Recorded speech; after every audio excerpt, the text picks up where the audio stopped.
Shalom, salam damai sejahtera di dalam kasih Tuhan Yesus Kristus. Selamat datang jika ada di antara Bapak Ibu Saudara yang mungkin baru pertama kali hadir beribadah di gereja Happy Family. Bapak Ibu Saudara, di tahun 2019 ini Pak Hani sebagai Gembala Senior Gereja Happy Family memberikan satu tema tahunan, The Year of Building Christ Culture. Tahun di mana kita mau membangun kultur budaya Kristus menjadi hidup di dalam diri kita. Semakin lama kita hidup di dunia ini, jangan sampai budaya dunia semakin menguasai hidup kita.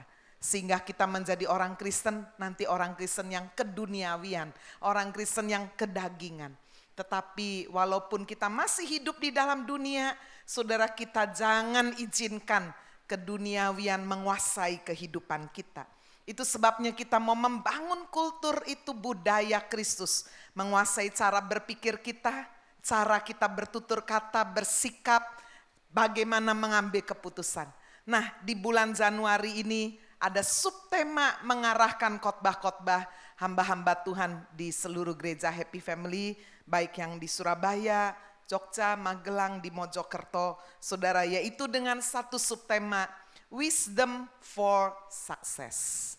Hari ini juga saya akan menyampaikan firman Tuhan dengan judul Wisdom for Success. Bapak Ibu, memasuki tahun yang baru, apa sih yang paling diperlukan? Agar perjalanan hidup kita ini bisa lancar, hidup kita boleh disertai, diberkati Tuhan. Mungkin di tahun lalu saudara ada yang mengalami kegagalan, jatuh di dalam dosa. Hidup saudara mungkin semrawut, mari jangan terlena, jangan terus tergeletak. Kita mau bangkit saudara di tahun yang baru ini untuk kita boleh berlari-lari kepada panggilan Tuhan yang ajaib itu. Itu sebabnya saudara, yang sangat dibutuhkan di atas segalanya adalah kita membutuhkan hikmat Tuhan. Amin. God's wisdom. Hikmat Allah. Saudara-saudara sekalian, itulah yang membuat sungguh-sungguh kehidupan kita ada di dalam rancangan, ada di dalam kehendak Tuhan. Dan Tuhan memberikan tawaran ini kepada semua orang. Yakobus 1 ayat 5 berkata, barang siapa merasa dirinya kekurangan hikmat, hendaklah ia memintanya kepada Allah yang akan memberikan kepada semua orang. Tidak pilih kasih semua orang tanpa membangkit-bangkit. Nah, hari ini mari kita melihat bagaimana wisdom for success. Hikmat untuk keberhasilan dalam hidup kita. Yang pertama, bagaimana kita membutuhkan hikmat Allah untuk memimpin. Bapak Ibu Saudara, di sini mungkin ada orang tua. Bagaimana bisa memimpin anak-anak saudara? Membesarkan mereka dan membawa mereka memiliki masa depan yang baik. Karena anak-anak adalah titipan Tuhan. Orang tua dititipi anak-anak. Bapak Ibu Saudara sekalian, kita juga membutuhkan hikmat untuk memimpin. Kalau saudara punya pegawai, punya perusahaan, punya pekerjaan wira swasta, kita membutuhkan hikmat Tuhan. Mari kita belajar saudara dari seorang yang luar biasa. Namanya adalah Salomo. Saudara-saudara sekalian, pada suatu hari Tuhan mendatangi Salomo melalui mimpi. Dan Tuhan menawarkan kepada Salomo, kamu boleh minta satu saja. Apa yang akan kau minta? Luar biasa sekali saudara. Salomo meminta hikmat. Coba kita melihat dalam 1 Raja-Raja 3 ayat 7. Maka sekarang ya Tuhan Allahku, Engkaulah yang mengangkat hambamu ini menjadi raja menggantikan Daud ayahku. Sekalipun aku masih sangat muda dan belum berpengalaman. Saudara, papanya Saul ini orang terkenal. Raja Daud terkenal sekali. Saudara, bagaimana popularitasnya naik langsung pada waktu dia sebagai gembala domba, masih sangat muda, bisa mengalahkan Goliat. Wow, raksasa orang Filistin. Sejak saat itu setiap kali Raja Saul maju perang bawa Daud pasti menang. Saudara-saudara sekalian, urapan Tuhan ada pada Raja Daud. Sampai kemudian Daud benar-benar saudara bisa menjadi seorang raja yang berkenan di hadapan Tuhan. Tidak terlepas dari kejatuhannya dalam dosa, dia boleh bangkit kembali. Tetapi saudara, Daud yang hebat, yang berkenan di hadapan Tuhan, akhirnya harus mati juga. Digantikan oleh Salomo. Itu sebabnya tidak mudah sebagai seorang anak sudah menggantikan orang tua yang sukses berhasil.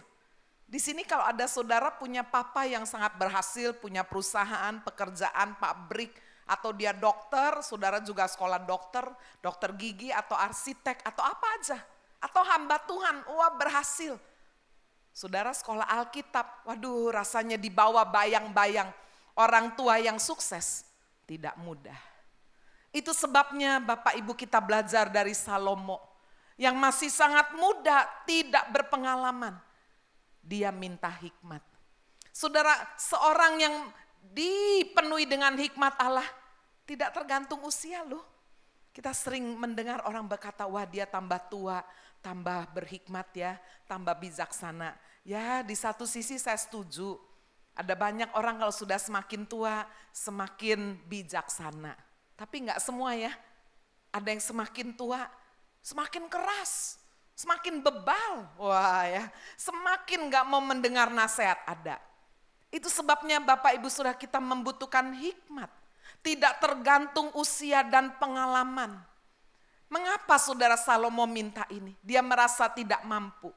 Memimpin umat yang begitu besar. Bagaimana ini? Aku bisa memimpin umat yang begitu besar. Hikmat juga dibutuhkan, dikatakan di ayat yang ke-8. Demikianlah hambamu ini berada di tengah-tengah umatmu yang kau pilih, suatu umat yang besar, yang tidak terhitung dan tidak terkira banyaknya. Maka berikanlah kepada hambamu ini hati yang faham menimbang perkara untuk menghakimi umatmu dengan dapat membedakan antara yang baik dan yang jahat. Sebab siapakah yang sanggup menghakimi umatmu yang sangat besar ini? Wow, luar biasa. Saudara-saudara sekalian, hikmat itu tidak sama dengan pengetahuan. Kalau pengetahuan saudara bisa dapat dari belajar, dari buku, dari video, mungkin saudara sekolah. Tapi hikmat itu benar-benar dari Tuhan dibukakan. Bapak Ibu Saudara, untuk apa hikmat itu? Dikatakan untuk menimbang perkara. Ketika saudara menghadapi satu perkara, masalah, bagaimana saudara mengambil keputusan itu? Disitulah kita membutuhkan God's wisdom. Hikmat yang daripada Tuhan. Membedakan mana yang baik, mana yang jahat, kita butuh hikmat. Tanpa hikmat Allah kita gampang sekali tergelincir. Saudara, dunia ini dengan segala daya tarik hawa nafsu kedagingan mengerikan sekali. Hari-hari ini, minggu terakhir ini, kita baca ya santer sekali di sosial media, prostitusi online. Waduh ya, nggak tanggung-tanggung. Namanya artis-artis, model-model yang cantik. Waduh, langsung saudara dikeluarkan begitu rupa. Ada yang katanya 15 juta, 20 juta, ada yang 80 juta.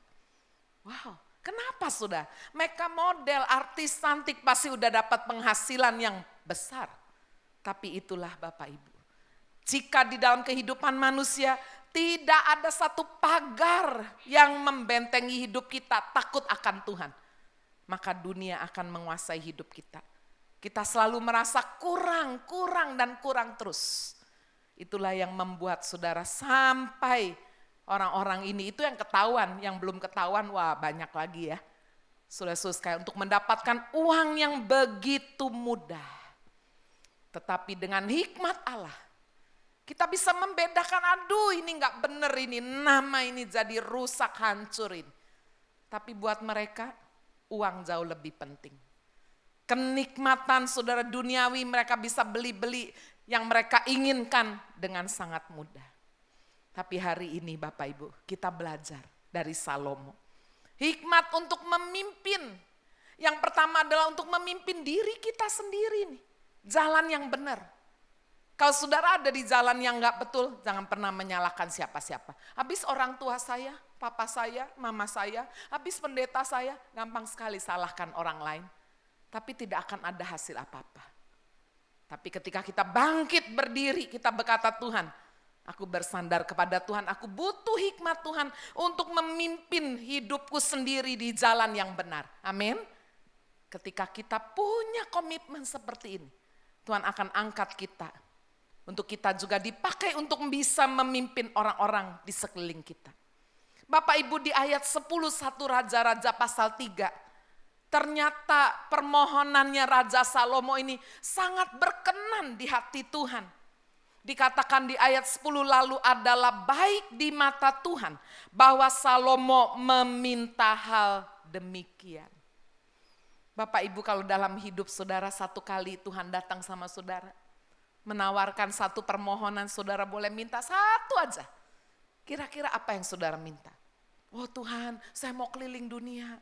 Oh saya mau kaya, jadi orang paling kaya. Oh Tuhan, saya mau jodoh. Wah mungkin ya. Saya nggak tahu apa yang saudara minta. Tapi kita belajar dari Raja Salomo. Dia tidak minta yang fana, yang bisa dihabiskan untuk dirinya sendiri dinikmati. Dia tidak meminta umur panjang, kekayaan atau nyawa musuhnya. Tapi dia minta hikmat untuk bisa memimpin bangsa yang besar yang tidak terhitung banyaknya. Untuk bisa membedakan, menimbang perkara, membedakan yang baik dan jahat. Dan yang luar biasa sudah kita belajar, inilah sifat daripada Tuhan. Kalau Tuhan itu sudah berkenan atas seseorang, atas permintaan, atas motivasi seseorang. Bahkan apa yang tidak diminta, Tuhan akan tambahkan. Amin. Salomo meminta hikmat. Tetapi dikatakan di ayat 13, apa yang kau minta, apa yang tidak kau minta, aku berikan kepadamu. Baik kekayaan maupun kemuliaan. Sehingga sepanjang umurmu, tidak akan ada seorang pun seperti engkau di antara raja-raja. Waduh, Tuhan tambahkan kekayaan, Tuhan tambahkan kemuliaan. Bahkan Tuhan kasih satu tambahan di ayat 14, "Jikalau engkau hidup menurut jalan yang kutunjukkan dan tetap mengikuti segala ketetapan dan perintahku sama seperti ayahmu Daud, aku akan memperpanjang umurmu." Dalam hal inilah kita membaca Salomo tidak berhasil. Dia mendapatkan hikmat Tuhan, dia mendapatkan saudara segala sesuatu yang dia pikirkan untuk bisa memimpin bangsa ini bersatu, itu dia dapatkan. Dia kaya luar biasa.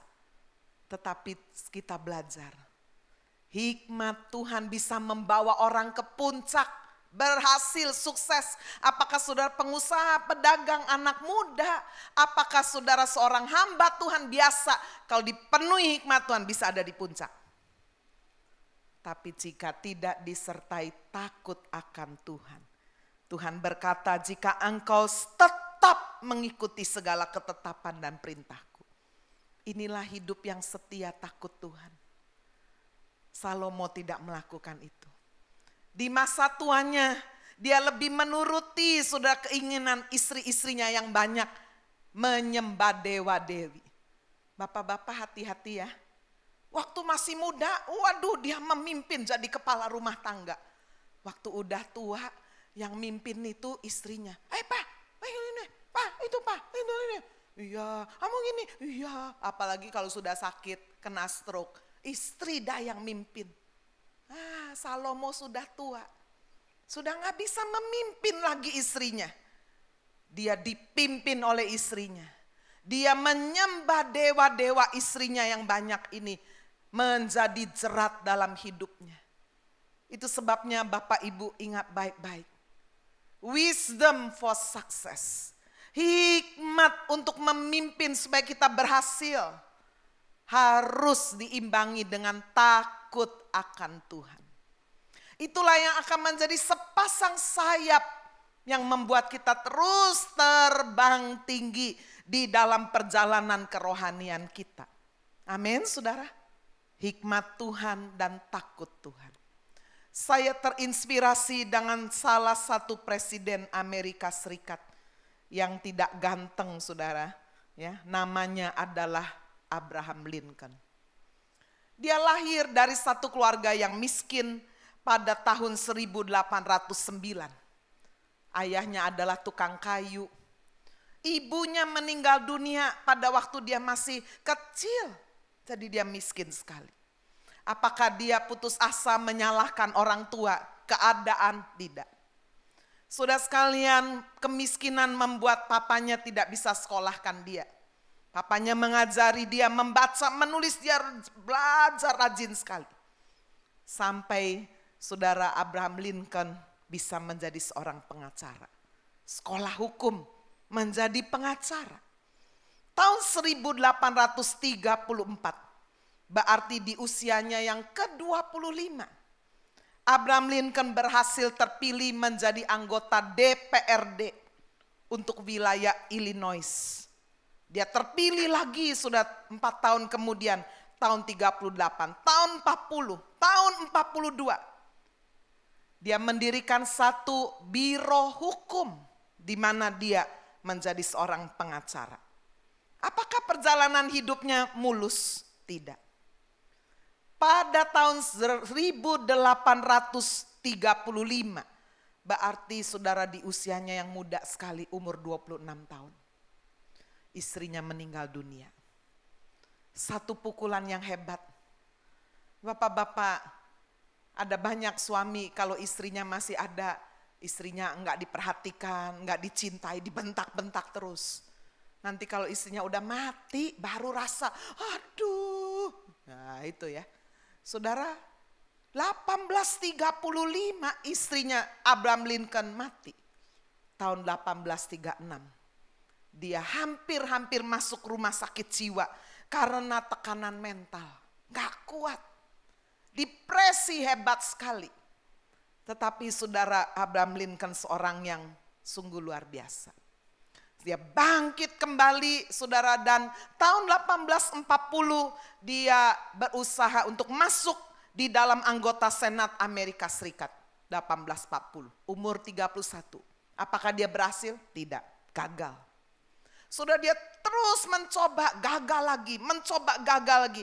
Tahun 1856 kalah lagi dalam pemilihan untuk menduduki kursi wakil presiden Amerika Serikat.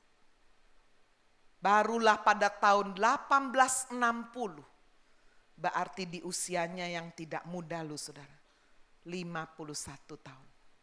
Saudara, kalau dalam perjalanan hidup sudah gagal terus, ini udah 40-an ini gagal terus, saudara masih mau berani coba?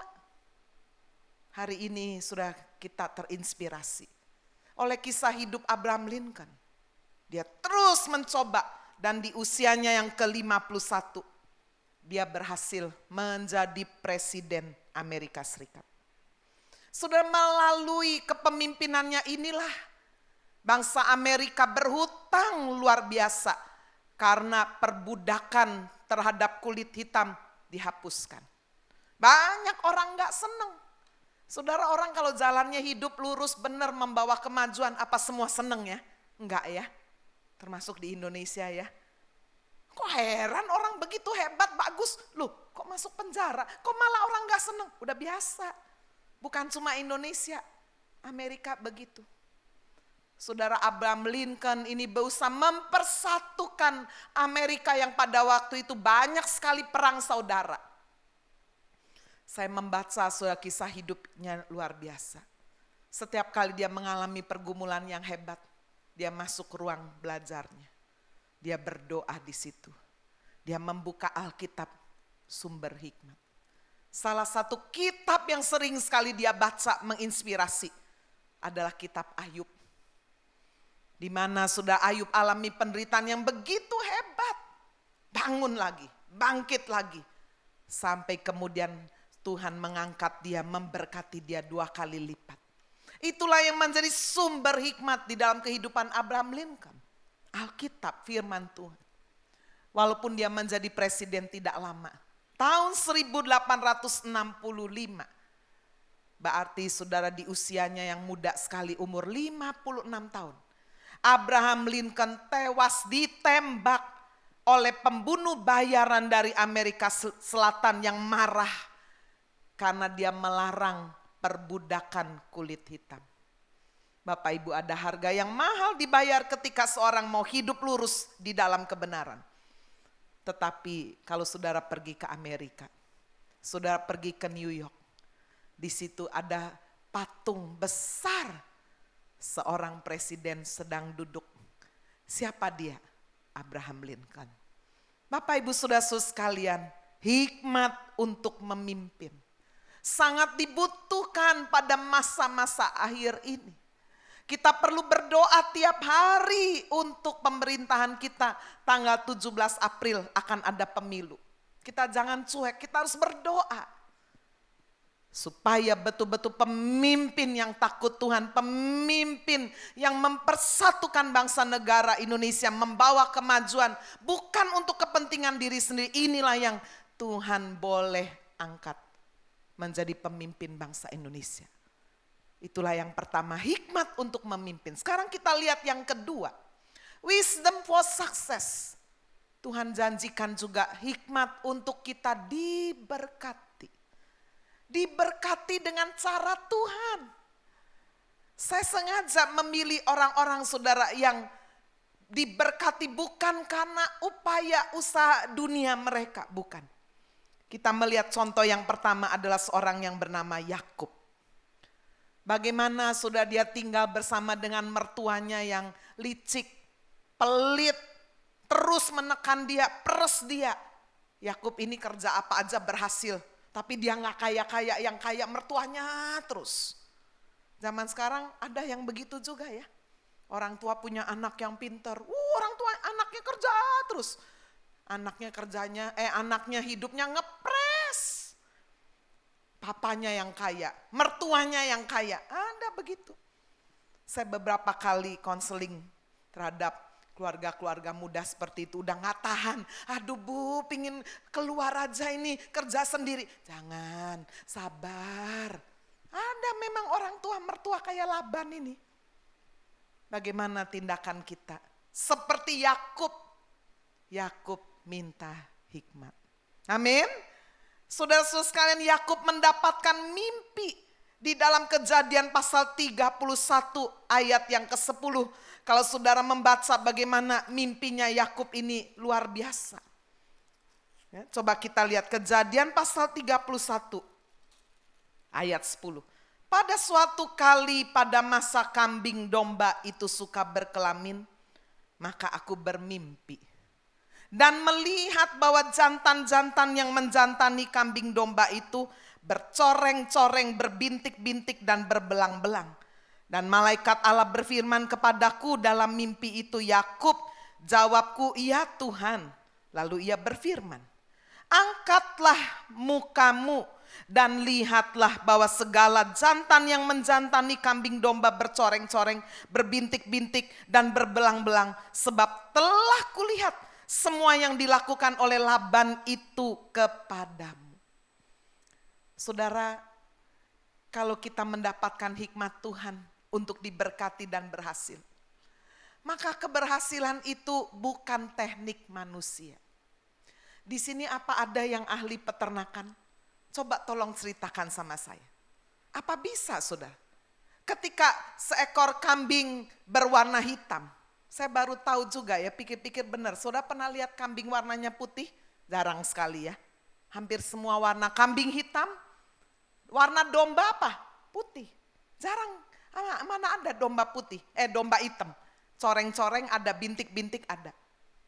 Saudara-saudara sekalian, tapi Tuhan berkata, nanti pada waktu kambing-kambing ini berkelamin, yang hitam sama yang hitam berkelamin, kamu kasih batang pohon badar yang udah dicopot-copot ya, dipotong-potong, ada coreng-corengnya. Nanti kamu akan lihat kambing-kambing yang dilahirkan walaupun hitam sama hitam kawin, lahirnya akan coreng-coreng. Domba putih dan putih berkelamin, nanti akan hasilnya coreng-coreng. Gak masuk akal. Saudara-saudara sekalian, jauh dari teknik manusia. Coba kalau suami istri berhubungan, lalu kemudian sambil melihat bayi yang warnanya, matanya biru, rambutnya pirang. Apa istri saudara besok-besok akan hamil melahirkan anak yang matanya biru, rambutnya pirang? Hah? Akan sama kan ceritanya kan? Kambing domba, kambing-kambing lagi berkelamin, lihat yang coreng-coreng, kok jadi coreng-coreng? Kan sama. Berarti ini bukan teknik manusia. Inilah hikmat Allah. Sudah sekalian, Yakub bermaksud, udahlah, ngomong sama papa mertuanya, izinkan saya udah keluar, saya mau kerja sendiri aja. Sudah 20 tahun aku tinggal bersamamu, 14 tahun aku kerja bakti gak dibayar demi dapat istri Rahel. Coba mana ada mertua ya, setega itu. 6 tahun sisanya aku kerja 10 kali upahku diganti-ganti terus. Aduh, aku udah gak tahan dah, aku mau kerja sendiri. Laban merasa bahwa Yakub ini menantu yang mendatangkan keuntungan. Jangan, kamu tetap sabar. Nah, lalu Yakub, oke lah, engkau mau aku ada di sini. Ambil semua kambing, domba yang ada coreng-coreng bintiknya, ambil semua. Saya akan memelihara mereka. Semua anak-anak kambing domba, kambing yang hitam, domba yang putih, semuanya milikmu. Jadi kalau di antara kambing domba ini ada yang coreng-moreng, anggap itu bukan punyamu dong. Kan tidak mungkin kambing hitam dan betina hitam, jantan hitam, kawin kok lahir coreng-moreng, gak mungkin kan. Ya udah, semua yang hitam, domba semua yang putih, nanti anaknya saya kembalikan semuanya. Dalam hatinya Laban bilang apa? Menantuku gobloknya pol. Tidak mungkin ini. Ya udah, ya. Oh, diambillah semua kambing domba yang coreng-moreng, dijauhkan saudara tempat tinggalnya 3 hari perjalanan. Artinya nggak mungkin yang coreng-moreng itu datang lalu kawin, nggak mungkin. 3 hari jauhnya perjalanan. Tapi kalau Tuhan sudah mau memberkati, His wisdom, saudara, hikmatnya melebihi teknologi, teknik, pengetahuan manusia. Amin. Yakub sangat diberkati. Tuhan membela orang yang seringkali diperlakukan tidak adil. Sudah kalau ditekan terus, apakah orang tua, mertua, apakah pimpinan saudara? Minta hikmat Tuhan. Amin. Dia pasti bisa memberikan saudara wisdom. Bukankah tawaran itu terbuka? Seberapa banyak saudara sudah minta benar-benar God's wisdom untuk saudara boleh maju di tengah-tengah dunia yang penuh dengan tipu muslihat ini. Sekarang mari kita melihat contoh yang kedua. Contoh bagaimana Ishak, ayah daripada Yakub, diberkati. Kalau tadi wisdom for success yang diperoleh oleh Yakub adalah sesuatu yang out of the box. Atau bahkan even without box ya. Bukan in the box, out of the box, bahkan enggak ada boxnya.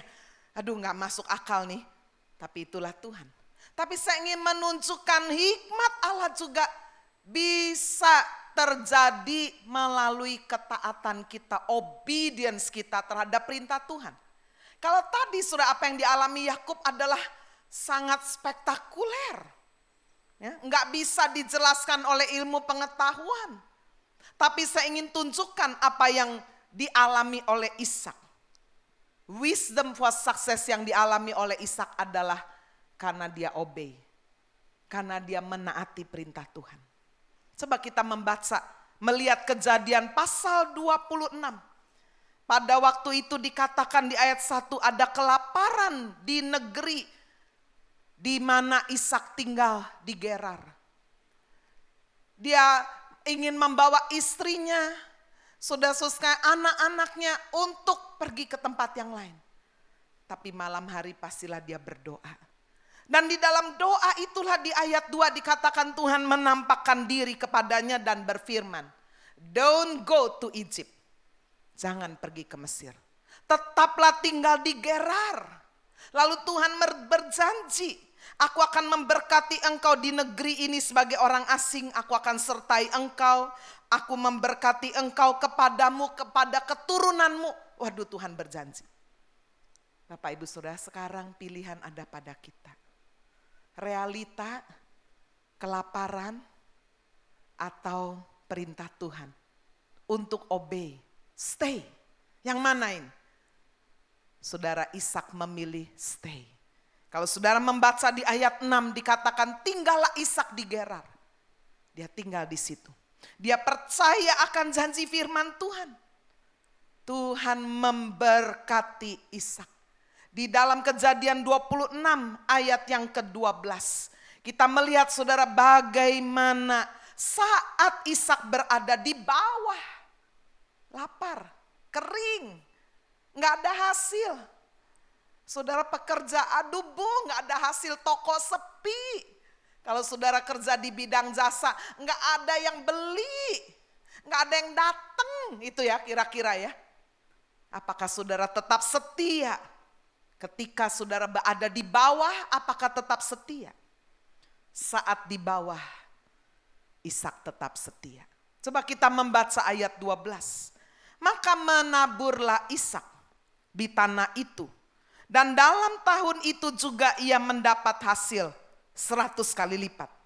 Sebab ia diberkati Tuhan. Saat dia di bawah, dia tetap setia. Berapa banyak saudara pada waktu saudara sedang mepet, habis ditipu orang utang gak bayar, kesetiaan kita mulai luntur. Tuhan engkau tahu ya, aku lagi ngepres, duitku ndak ada Tuhan, sorry ya Tuhan ya. Aku ndak setia menabur, sorry Tuhan yang nggak kembalikan persepuluhan, nggak ngasih ya Tuhan. Berapa banyak kita tidak setia pada saat kita di bawah. Apa yang dilakukan oleh Ishak menginspirasi kita, menginspirasi saya. Pada saat kita di bawah kita mau tetap setia. Ishak tetap menabur. Dan dikatakan Tuhan memberkati Ishak. Dia menjadi kaya, bahkan kian lama kian kaya sehingga dia menjadi sangat kaya. Kita semua senang sekali baca ayat ini. Tetapi kita gak mau bayar harganya. Bapak ibu saudara, obedience, ketaatan itu membutuhkan kematian daging. Ketika kita berani berkata, iya udah Tuhan, pokoknya kalau Tuhan yang suruh saya mau. Tanggal 1 Januari yang lalu, saya memimpin ibadah buka tahun di HFC Rungkut. Ya, HFC ada di daerah timur, sudah di Rungkut. Saya memimpin ibadah di sana 2 kali. Ibadah 1 kali waktu itu. Pada waktu penyembahan, menyembah Tuhan. Saya merasa Tuhan berbicara. Tuhan bicara begini, Agnes. Tahun ini sudah saatnya kamu menambahi persembahanmu. Waktu saya dengar begitu, saudara saya enggak berkata Tuhan begini, aku udah kasih lu cukup banyak lu, enggak. Saya pada waktu dengar itu saya berkata, iya Tuhan, saya siap.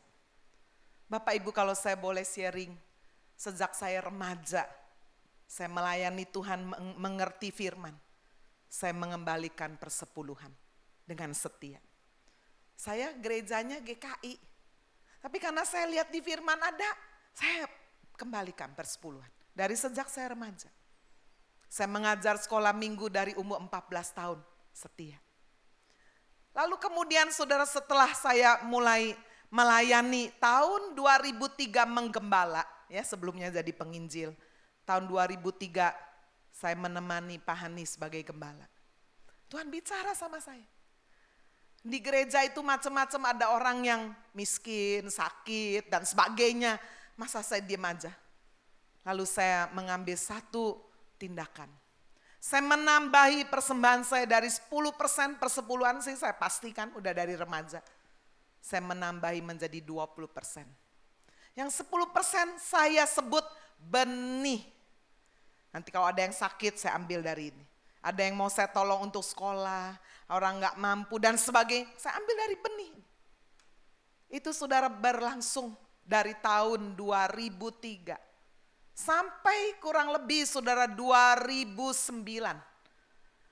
Lalu kemudian Happy Family mulai buka STT Happy Family.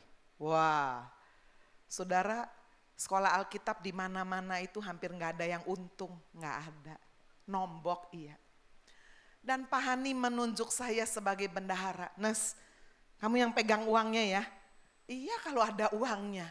Mana uangnya? Ya gak tahu, kamu usaha sendiri. Loh, jadi saudara modalnya 0.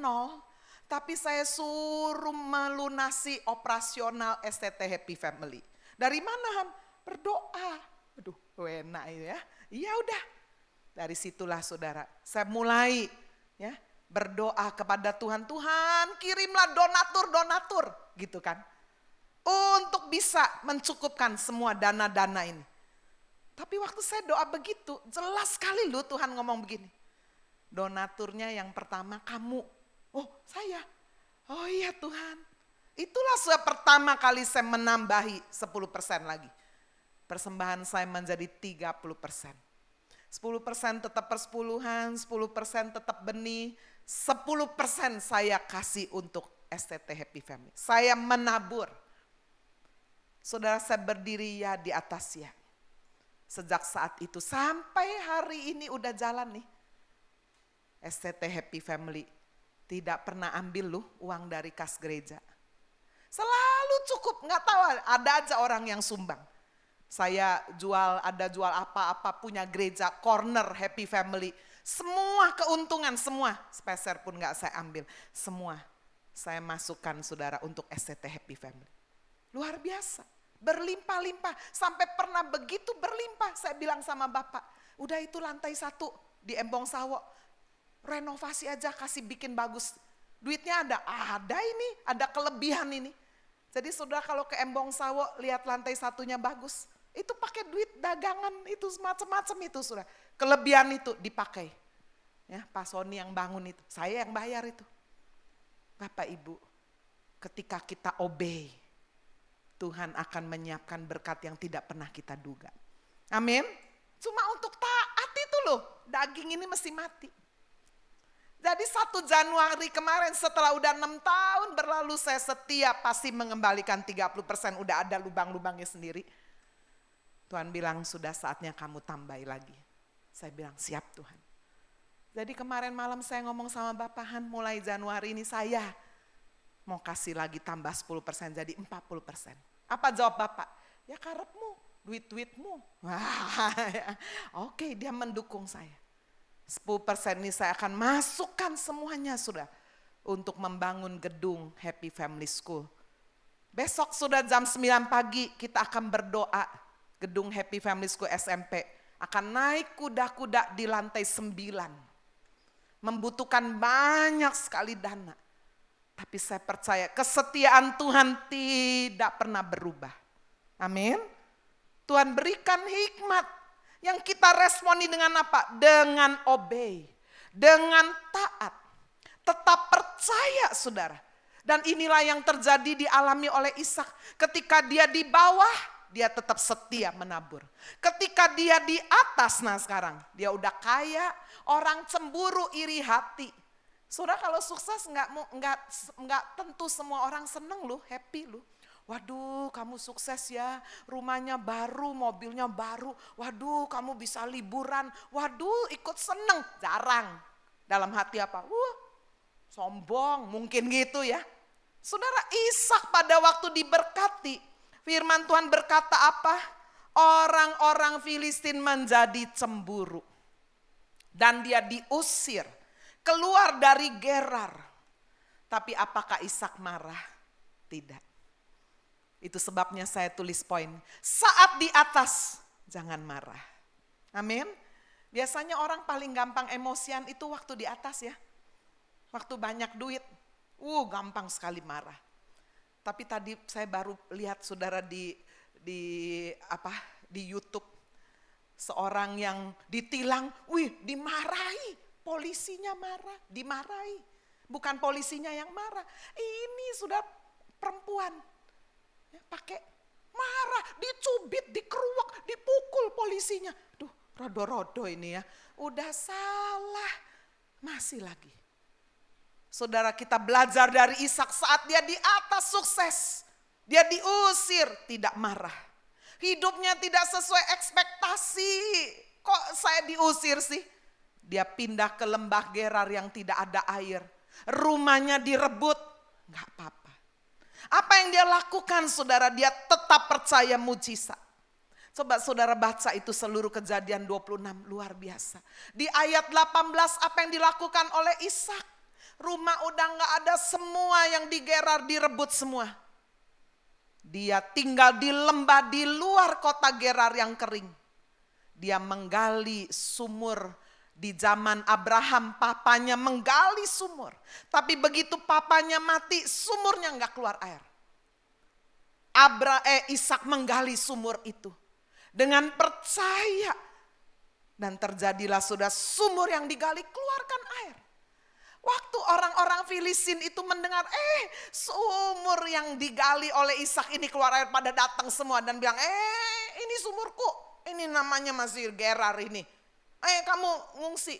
Aduh, gimana saudara? Itu sebabnya dikatakan kalau saudara membaca di Kejadian 26, tempat itu disebut Esek. Karena apa? Gegeran, bertengkar di situ. Saudara sekalian, tapi akhirnya Ishak mengalah. Dia pergi, meninggalkan sumur Esek.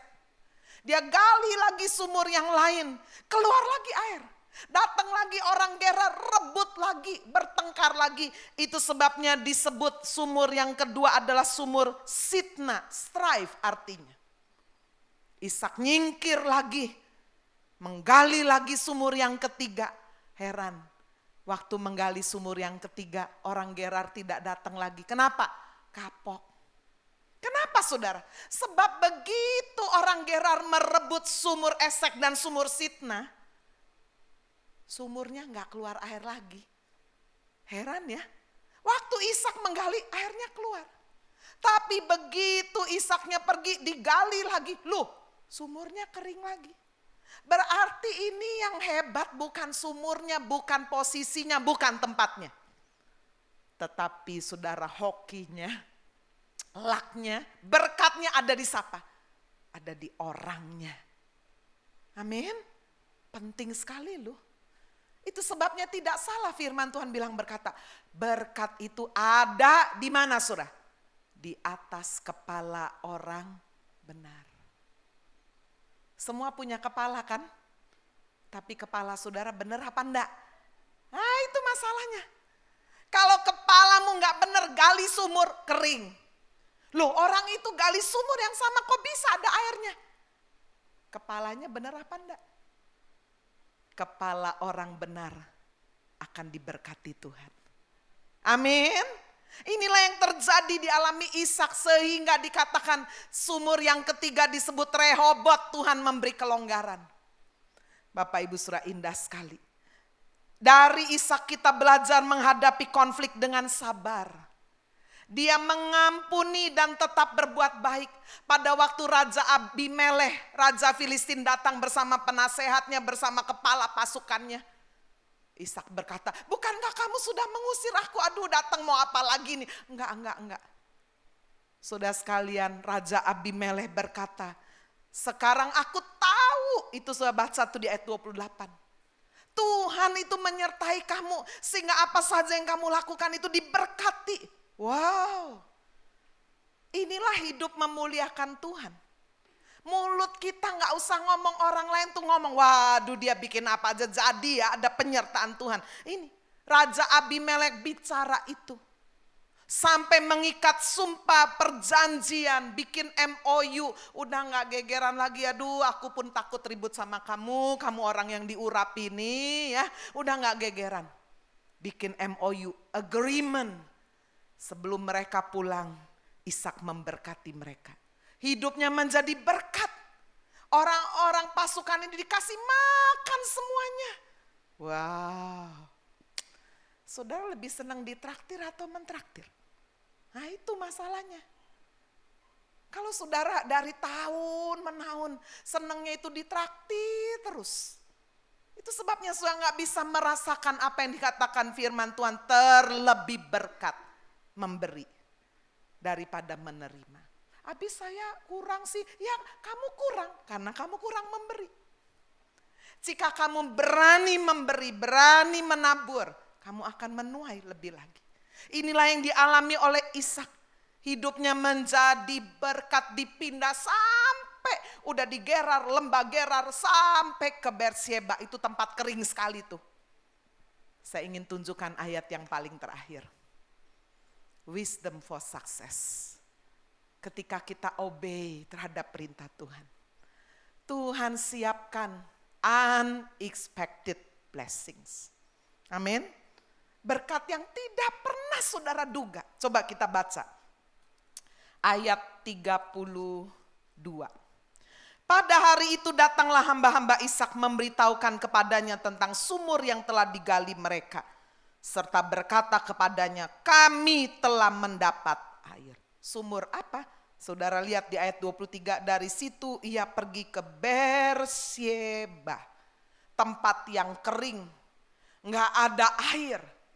Tapi ketika Ishak obey, Ishak memberkati lawannya, musuhnya. Dikatakan saudara, pegawai-pegawainya ini datang memberikan laporan. Tuhan, sumur yang tadinya kering ini keluar air. Itu sebabnya kalau saudara membaca Kejadian pasal 26 ayat 33.